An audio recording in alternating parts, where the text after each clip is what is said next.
Hola, ¿qué tal? ¿Cómo están? Dios les bendiga. Espero se encuentren muy bien, hermanos, en sus casas. Vamos a continuar con el siguiente resumen número 5.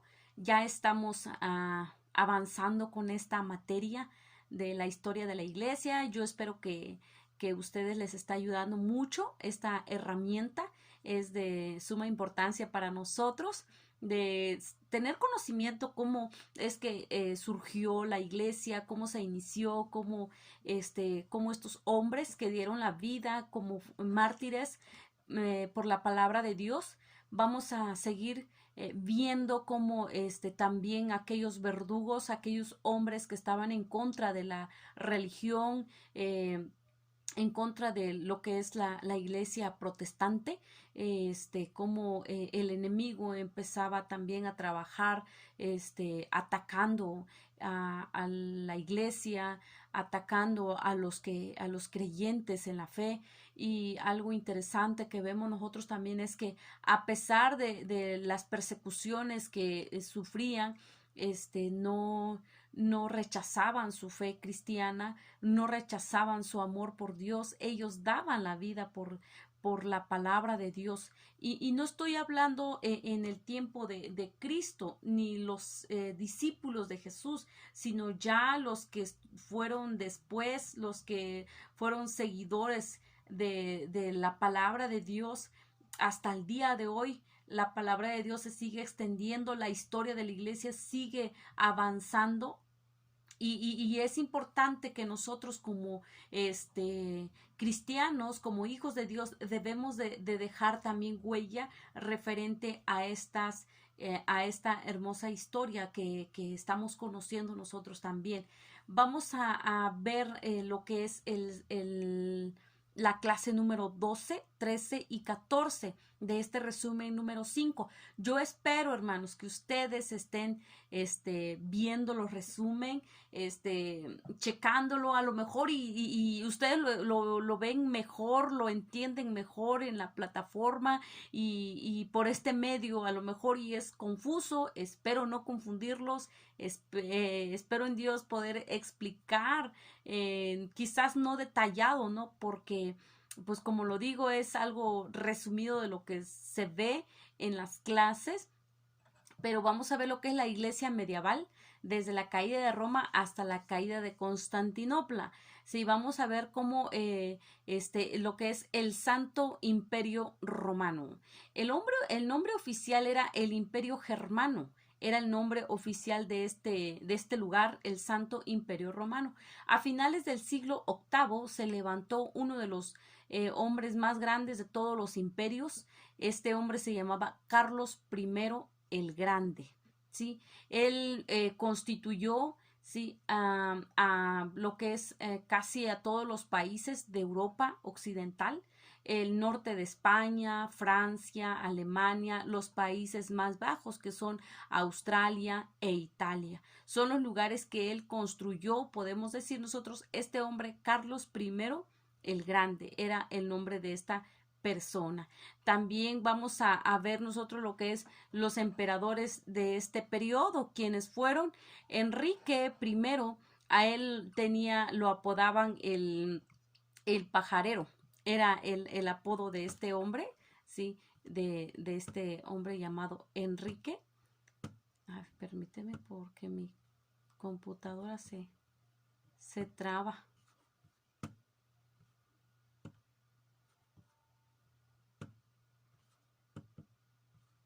Y el siguiente es Otón, el primero.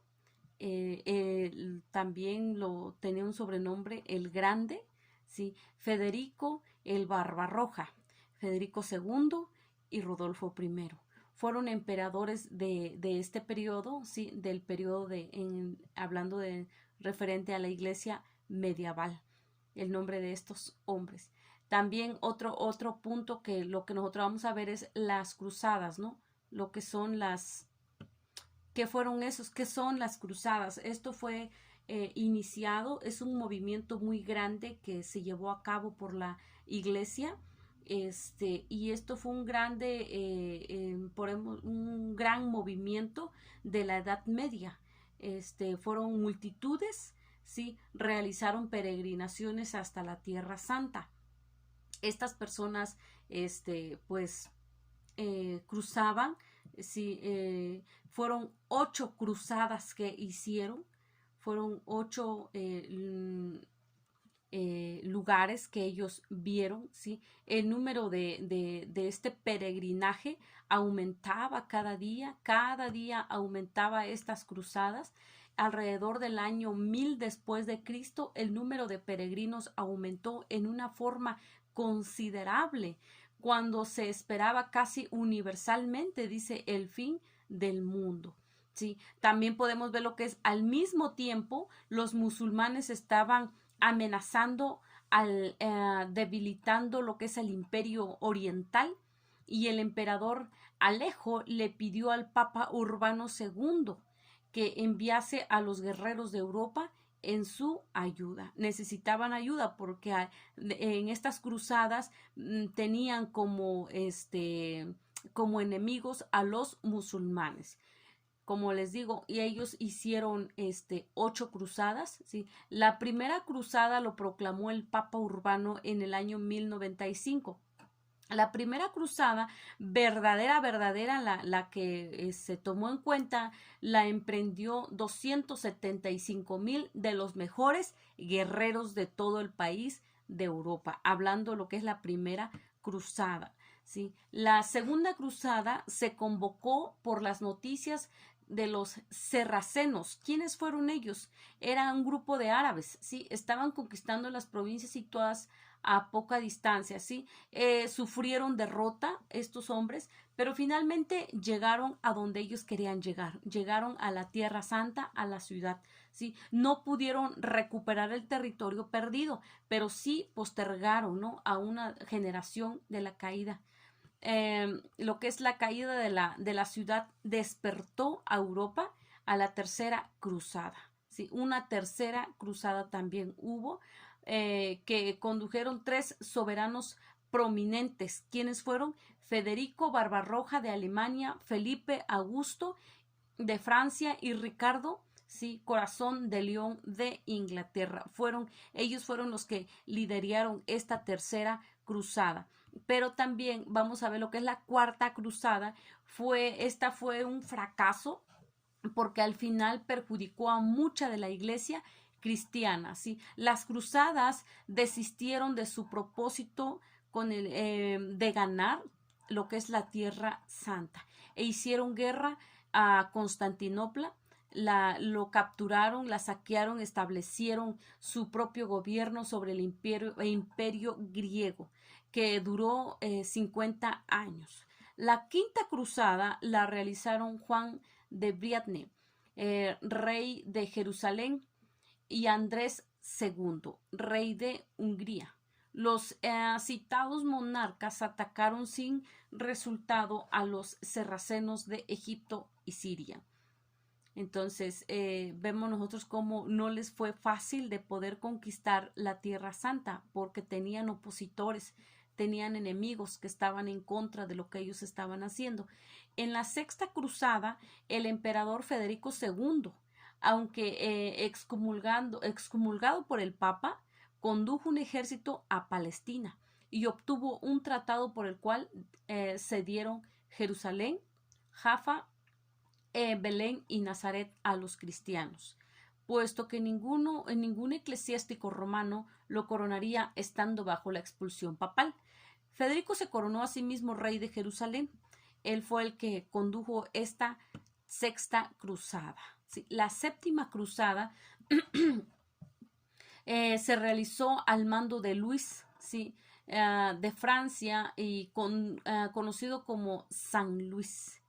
Invadió por el camino de Egipto, y aunque al principio tuvo éxito, pero los musulmanes, como les digo, tuvieron sus opositores en cuanto a estos hombres, fueron derrotados por los musulmanes y fueron apresados, los rescataron por un gran precio y fue a Palestina. Permanecieron allá hasta el 1252, cuando la muerte de su madre, a quien había dejado como regente, regenta, perdón, le obligó a regresar a Francia. Entonces, esta fue la séptima cruzada bajo el mando de Luis.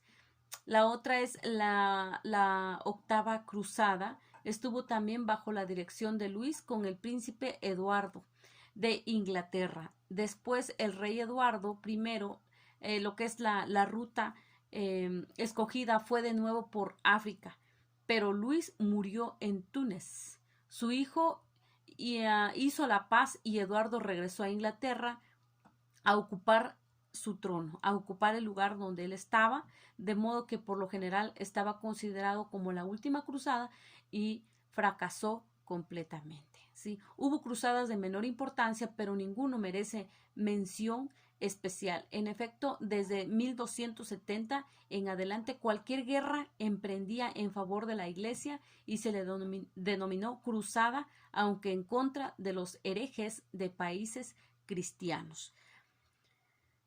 Se les menciona, aunque fueron podemos decirlo, de poco, no se les menciona mucho, pero lo relatan, pero también hubo fracaso en estas cruzadas, pero a pesar de eso ellos caminaban, seguían, buscaban, seguían adelante. Las cruzadas fracasaron por libertar la Tierra Santa del dominio de los musulmanes. Ese fue el propósito de estas cruzadas. Si miramos en retrospectiva este periodo, pronto podremos ver lo que es las causas de su fracaso, ¿sí? Entonces, yo espero que ustedes hayan puesto atención en cuanto a esto en cuanto a las cruzadas, ¿sí? Voy a darle leída a este párrafo. Perdón, dice, se notará un hecho en lo que es la historia de cada cruzada. Los reyes y príncipes que conducían al movimiento estaban siempre en discordia. Siempre estaban en problemas, ¿sí? Eso es lo que fue las cruzadas, ¿sí? También lo que vamos a ver nosotros es, no sé si ustedes han escuchado la Santa Inquisición.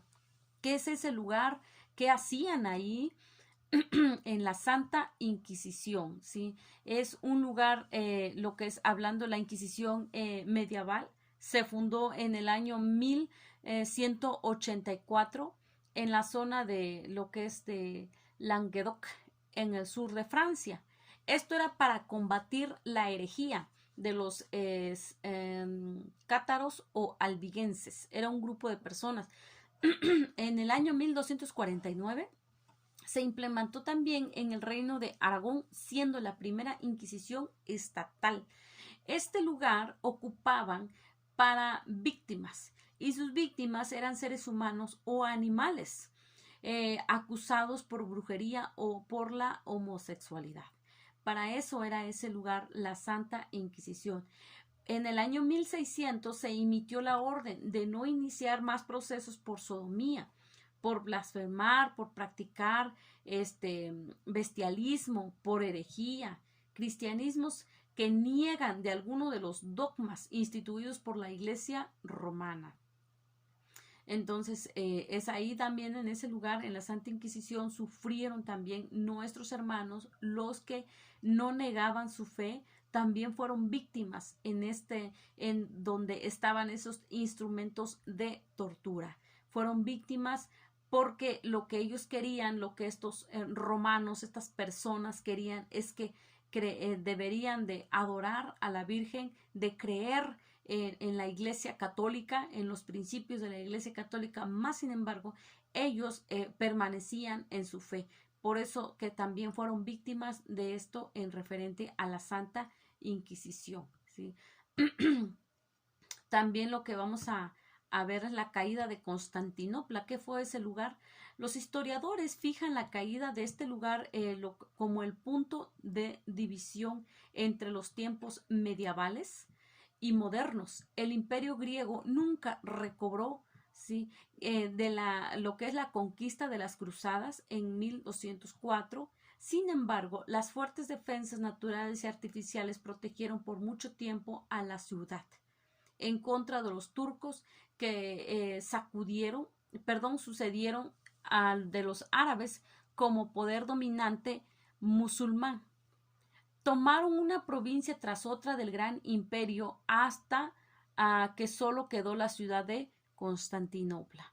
En el año 1053, los turcos finalmente la tomaron bajo Mohamed II en un solo día en el templo de Santa Sofía, y esto se transformó en una mezquita, y Constantinopla fue hasta el año 1920 la ciudad de los sultanes y la capital del imperio turco. Lo que es la iglesia griega continúa con su patriarcado, despojado de todo menos de su autoridad eclesiástica, con residencia en Constantinopla. Con la caída de Constantinopla, esto fue en el año de 1453, y termina con el periodo de la iglesia medieval. Entonces, esos son los puntos importantes acerca de la caída de Constantinopla.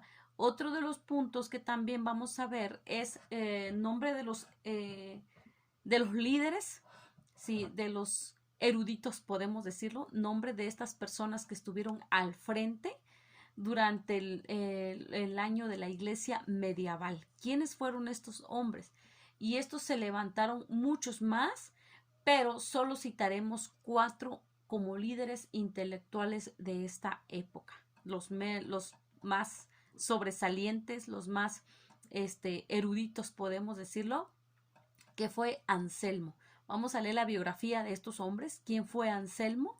Nació en 1033 en Piamonte, Italia. Al principio, como tantos otros, era un erudito que vagaba por muchos países. Se hizo monje en el monasterio de Bec, Normandia, y lo nombraron abad. En 1078, en 1093, Guillermo Rufus lo nombran arzobispo de Canterbury y primado de la Iglesia de Inglaterra. Sin embargo, luchó contra Guillermo y su sucesor Enrique I por libertad de autoridad de la Iglesia, y por un tiempo sufrió destierro. Escribió muchas de sus obras teológicas y filosóficas, y le han llamado un segundo Agustín. Eso, así llamaron a este hombre, Anselmo, sí, Agustín. Y este hombre murió en el año de 1109. En ese año murió Anselmo. El segundo es Pedro Abelardo. Es el segundo líder, el segundo erudito, Pedro Abelardo. Fue un filósofo y teólogo. Fue el pensador más valeroso de la Edad Media. Puede considerarse el fundador de la Universidad de París, madre de las universidades en el país de Europa. Su fama como profesor atrajo a estudiantes por millares de todas partes de Europa. Influyó en muchos de los grandes hombres de la generación que le siguió. Sus intrépidas especulaciones y opiniones independientes le pusieron más de una vez bajo la expulsión de la iglesia. Fíjense qué tan importante e interesantes son estas biografías.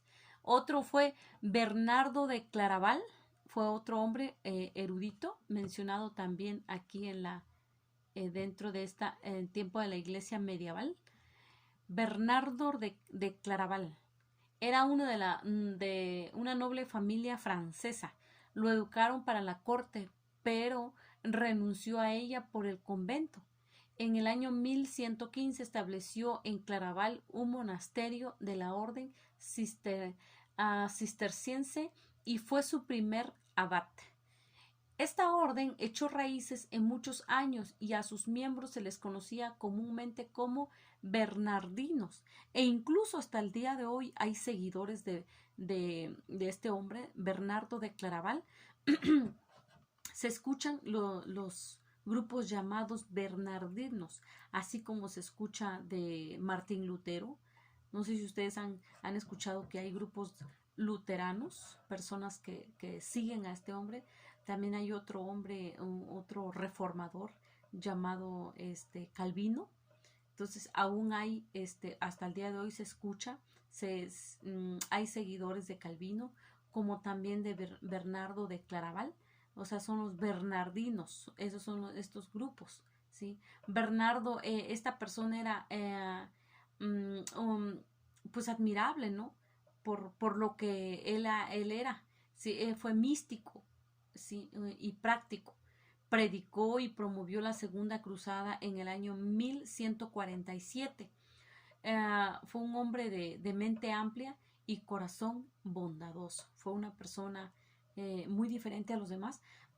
Se oponía y escribía en contra de la persecución de los judíos. Solo 20 años después de su muerte lo canonizaron como San Bernardo. Sí. Lutero dijo, si hubo en el mundo un monje santo y temeroso de Dios, fue San Bernardo de Claraval. No se les olvide esta frase que dijo Martín Lutero. Si hubo, dice, en el mundo alguien, dice, un santo, un monje santo, fue Bernardo de Claraval. Fue una persona que estaba en contra, ¿no?, de la persecución y predicó y promovió la Segunda Cruzada. Otro hombre también muy mencionado, no sé si ustedes lo han escuchado, incluso también este hombre lo canonizaron, hasta el día de hoy se escucha también, lo tienen como santo en las iglesias católicas, fue Tomás de Aquino, Santo Tomás de Aquino. No sé si ustedes lo han escuchado. Tomás de Aquino, ¿quién fue? Fue la mentalidad más grande de la Edad Media. Se le llamó el doctor universal, doctor angélico y príncipe de la escolástica. ¿Se imaginan todos los subtítulos que tenía este hombre? Nació en Aquino, en el reino de Nápoles. En contra de la voluntad de su familia, los condes de Aquino entró a la orden de monjes dominicos. Cuando era un joven estudiante era tan callado que lo apodaron el buey mudo. ¿Se imaginan? Eso, porque era una persona muy tímida, muy callada, y ese era el sobrenombre que le habían puesto. Sin embargo, su maestro Alberto Magno decía, un día este buey llenará el mundo con sus mugidos. Llegó a ser la autoridad más celebrada y elevada de todo el periodo medieval en filosofía y teología. Sus obras aún las citan sobre todo por los eruditos católicos romanos. Aún lo mencionan a este hombre, lo tienen como un santo, un filósofo, un hombre pues de mentalidad grande hasta el día de hoy, los católicos romanos. Y este hombre, Santo Tomás de Aquino, murió en el año 1274 y lo canonizaron como santo en el año 1323. Eso fue lo que pasó con estos hombres, la biografía de estos eruditos, de estos hombres que vivieron en este tiempo, en la época de medieval. Entonces, hasta aquí nosotros vemos lo que es un pequeño resumen, hermanos, de lo que vemos en las lecciones número 12, 13 y 14. Y yo espero que ustedes también estudiemos, macheteémosles. Hay que machetearle a la clase, a las lecciones. Es importante que ustedes pongan atención las lecciones, realicen sus actividades, vayan al corriente, hermanos. Yo les animo que vayan al corriente con sus clases, con sus actividades, realicen sus tareas. Si tienen alguna duda, a veces, no sé, a veces no se pasa, ¿no?, que se traba en la plataforma, ¿no? Y que, o a lo mejor ese error a veces, en cuanto hablando de mí, a veces, no se entiende bien, o no sé, o alguna duda que ustedes tienen, con mucho gusto, hágame saber. A lo mejor ya hay un error, ¿no?, en la clase, en las actividades, o la tarea no es entendible. Tengan la confianza de mandarnos un mensaje, de regalarnos una llamada, de decirnos, y pues con mucho gusto nosotros los podemos apoyar. Y yo sé que esta materia nos está ayudando a nosotros mucho también, nos está abriendo nuestra mente, aunque a veces la historia, ¿no? A veces como que a algunos les gusta, a otros no les gusta, porque pues su nombre lo dice, ¿no? Son puras historias, tienen que ver fechas, tenemos que ver biografías, entenderle, ¿no? Desde el inicio, para irle agarrándole sabor, ¿no? A la materia y entenderle de lo que nosotros estamos viendo. Y yo espero que se comunique con nosotros. Cualquier duda, estamos al pendiente. Muchas gracias, que Dios les bendiga, que la paz de Dios sea con cada uno de ustedes. Bendiciones.